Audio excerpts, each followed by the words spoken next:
Johnny Carson seemed cool and calm at his desk on The Tonight Show, but some guests made even this TV king lose his cool. When Carson was on TV, more people watched him at night than football games on Monday. People expected him to be smooth, funny, and make interviews feel like friendly chats in their living room. Most nights he did just that. But some famous people made him angry, hurt his feelings, or filled him with worry. When these people visited, Carson sometimes banned them forever, yelled at them off camera, stormed off, or felt stuck on his own TV show. Here are 10 people who really bothered Johnny Carson and the moments that pushed him too far. Frank Sinatra, the boss of bosses. Frank Sinatra never traveled alone. He brought bodyguards, his own clothing helper, and sometimes even private detectives. When he came to NBC, security wrote his name in big letters in their books. One time in 1976, something crazy happened. Carson was in the middle of telling a joke about peanut allergies when Sinatra just walked onto the stage without being invited. He put his arm around Johnny while people stood up and clapped for almost a minute. Carson asked, "Do you want the whole show, Frank?" Sinatra just winked and said, "Just until the band packs up." Behind the scenes, Sinatra's team asked for the room to be cooler, words on a screen to help him remember song words, and space for 12 of his friends to stand near the stage. Carson usually ran a tight show, but he said yes even though it made him mad. When a young worker said a bodyguard's name wrong, the guards supposedly pulled him out of the hallway. Carson later told his friends, "It's Frank's world. We just make TV in it." But Carson was also afraid viewers would think he was being petty if he complained. He introduced Sinatra with great respect, then carefully kept the talk to safe old memories. He avoided talking about mob rumors, political fights, or marriage problems. Ratings went up, but you could see Carson was stressed. His helpers noticed he drank an extra whiskey on those nights, saying, "Chairman of the board? Sure, but I still sign the network checks." Bob Hope, the scripted star. Bob Hope was like TV royalty. NBC bosses called him Sponsor Gold. When this king came to Burbank, he brought suitcases full of note cards. Hope's workers mailed Tonight Show producers a thick package days before the show. It had written jokes, suggested questions, product mentions, and even camera angles for when to switch views. For Carson, whose magic came from making stuff up based on surprise answers, it felt like getting sheet music in a place where people played jazz by ear. During filming, Hope hardly ever looked at Johnny. He looked at cards held by the camera person, waiting for Carson to set up his next joke. Carson tried going off script once, asking an unexpected follow-up question. Hope blinked, shuffled his cards, then said the pre-written joke anyway, ignoring the new direction. People laughed politely, but producers saw Carson's knuckles turn white as he gripped his pencil. Things got worse each time Hope came on to talk about another NBC special. Instead of telling stories, he promoted air dates and sponsor deals.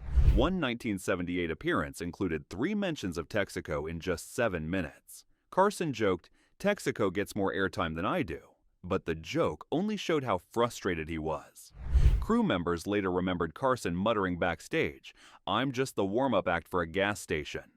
Hope's fame meant they had to keep booking him even when his segments fell flat. Ratings showed older viewers kept watching. Network notes show Carson trying to get fewer Hope visits, suggesting newer comedians instead. NBC agreed briefly until a boss reminded everyone that Hope's specials earned millions in ad money. Carson gave in, but made a new plan. If Hope appeared, put him with an energetic second guest or a musical ending to bring back some spontaneity. Even so, staff noticed the temperature in Carson's dressing room dropped 10 degrees the moment Hope walked into the building. Joan Rivers. The loyalty lesson. When Joan Rivers first sat across from Carson in 1965, she said, "It's so exciting to be here. My mother finally stopped crying." Carson liked her style. For the next 20 years, he brought her on 90 times and even made her his main guest host, something he'd never done for anyone else. Behind the scenes, Rivers sent him handwritten thank you notes, even birthday cakes with "Boss" spelled in frosting. But Rivers had dreams bigger than guest hosting. By 1986, she'd filled in 190 nights, building her own late-night following. Fox executives, eager to start a rival network, offered her a huge contract with full creative control, things NBC avoided promising. Rivers accepted, then wondered if she should call Johnny. Her advisors warned her NBC might take away the offer if word got out. She took a chance, kept quiet, and trusted the news wouldn't leak, but it did anyway. Carson heard about the deal on the 6 p.m. NBC News. To him, mentorship required loyalty and a personal phone call before he learned about it from headlines. Rivers frantically called his direct line that evening. Workers heard Carson say, "I don't want to talk to her," and hung up. The next morning, the Tonight Show booking sheet had a handwritten note: Joan Rivers permanently blacklisted. Rivers' new show started with people curious to see it, then collapsed because of network mistakes and TV stations dropping it. In interviews, she cried talking about the call that never happened. Carson never forgave her. Even after Rivers' husband killed himself and her career fell apart, Jay Leno respected the band during his 22-year run. When Jimmy Fallon finally invited Rivers in 2014, crew members felt like a ghost had been lifted. Yet, veteran Tonight Show writers still ranked the fight as Carson's deepest hurt. A teacher convinced a student had sold him out for a bigger microphone. Wayne Newton. The Vegas threat. For months, Carson's opening jokes poked fun at Wayne Newton. Carson once said, "Las Vegas is installing brighter stage lights. Wayne Newton's hair needed photosynthesis." Audiences roared with laughter, but Newton didn't find it funny. Vegas sources whispered that the singer, who just spent millions buying the Aladdin Hotel, didn't like any damage to his polished image. Newton flew to Burbank without warning on a filming day in 1980. Security cameras caught him walking down the hallway, silk shirt open, fists clenched. He burst into Carson's office where the host was reviewing note cards. According to stage manager Fred DeCordova, Newton slammed the door, leaned over Carson's desk, and said quietly, "You ever make me a joke again? I'll show you the punchline." Carson, not used to someone threatening him, nodded silently. Newton walked out. Crew members say Carson didn't move for a full minute before breathing out, "Well, damn." That night, they cut all Newton jokes from the script.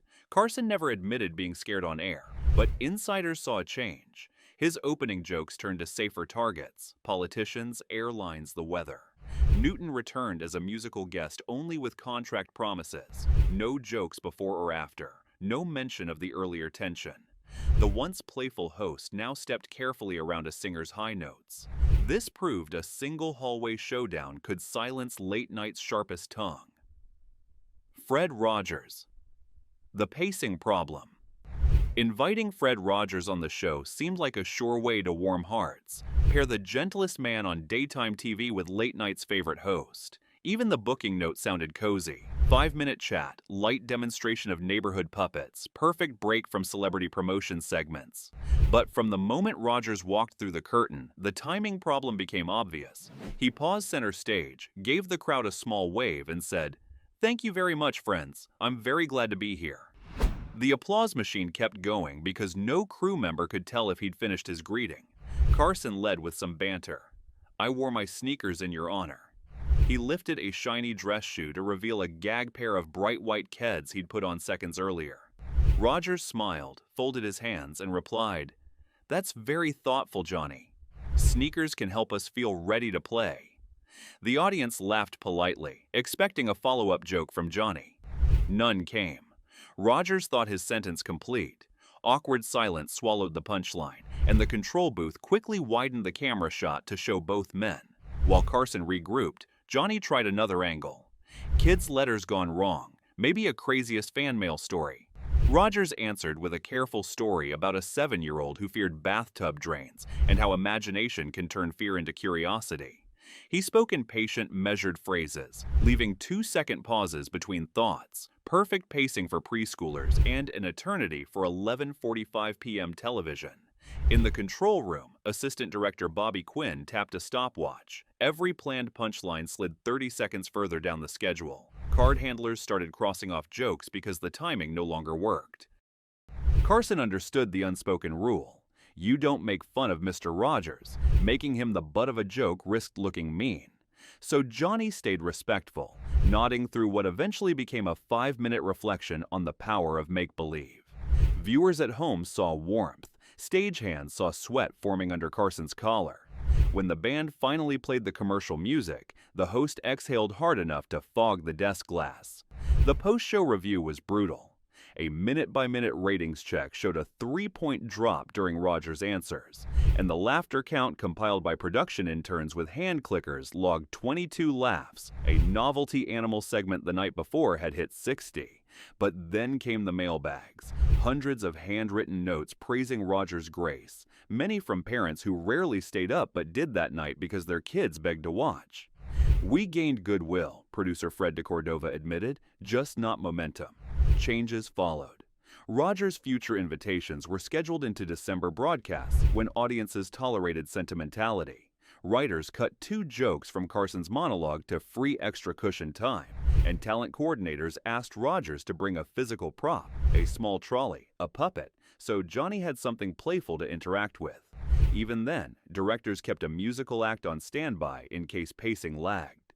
Off camera, Carson remained polite, shaking Rogers' hand and thanking him sincerely. Yet, as they parted, he whispered to a stage manager, "Book him after a stand-up, not before. Daddy needs caffeine after that."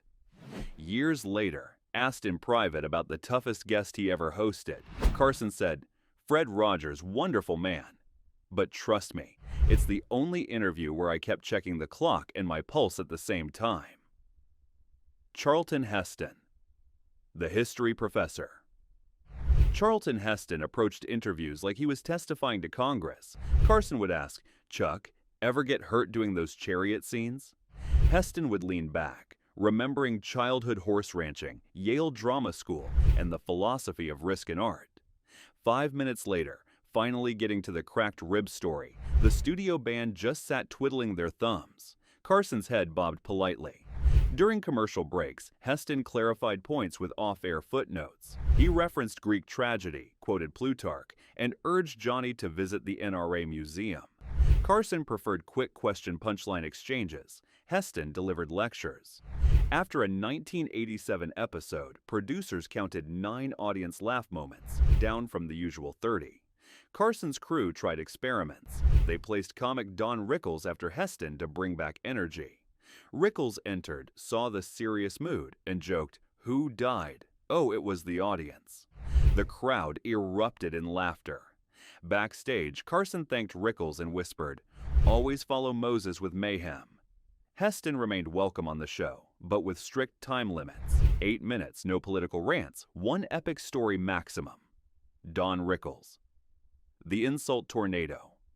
Don Rickles believed in comedic destruction. Insults so fast no one could defend themselves. He greeted Carson's audience with, "Look at you, 30 million people watching a hockey puck." Carson played the straight man until Rickles crossed from playful to disrespectful. In 1976, Rickles guest hosted and accidentally broke Carson's treasured wooden cigarette box. When Carson returned the next night, he discovered the damage live on air, stopped the broadcast, and marched to the nearby set where Rickles was filming CPO Sharkey. Cameras followed as Carson confronted him. "You broke my box." Rickles cowered theatrically. America howled with laughter. But off-camera, Carson noted, Rickles ignored time signals, overshadowed other guests, and occasionally joked about topics NBC censors flagged. After a 1985 appearance where Rickles made fun of an audience member's weight, complaints flooded in. Carson created new rules. Pre-interview the comic, limit set destruction, keep family jokes. PG. Rickles barely followed the rules because he valued their friendship, but segments still left Carson sweating. Stagehands joked they needed Rickles once during ratings periods, never twice. Chevy Chase. The ego problem. When Chevy Chase showed up at The Tonight Show in the late 1970s, he brought along the swagger of Saturday Night Live's first breakout star. Fresh off movie hits and magazine covers, Chase strutted onto Carson's stage like he owned the place. During his first appearance after leaving SNL, Chase ignored the standard sit and wait for Johnny protocol. Instead, he wandered around the set, tested Johnny's chair spin, and even pretended to start the show himself before Carson walked out. Carson, who built his reputation on humble Midwestern charm, visibly stiffened. Crew members recall Carson muttering, "Who's hosting tonight?" through a frozen smile. Throughout the interview, Chase interrupted Carson's questions. told inside jokes the audience couldn't understand, and name-dropped other celebrities. The breaking point came when Chase mimicked Carson's famous golf swing, not as friendly tribute but with exaggerated mockery. Carson's laugh tightened, and he quickly changed subjects. After the show, Carson told his producer, "Next time, tell Chevy it's an interview, not an audition for my job." When Chase returned to promote a film in 1982, staff created new rules. No wandering the set, respect the host's questions, and absolutely no Carson impressions. Chase followed these guidelines but seemed bored throughout the segment, checking his watch twice on camera. Carson, who rarely showed frustration publicly, found subtle revenge. He began introducing Chase with less enthusiasm and scheduling him in later segments, sometimes after animal acts that left the couch slightly messy. The message was clear. In Carson's kingdom, even rising stars needed to show respect to the king. Elizabeth Taylor, the reluctant legend.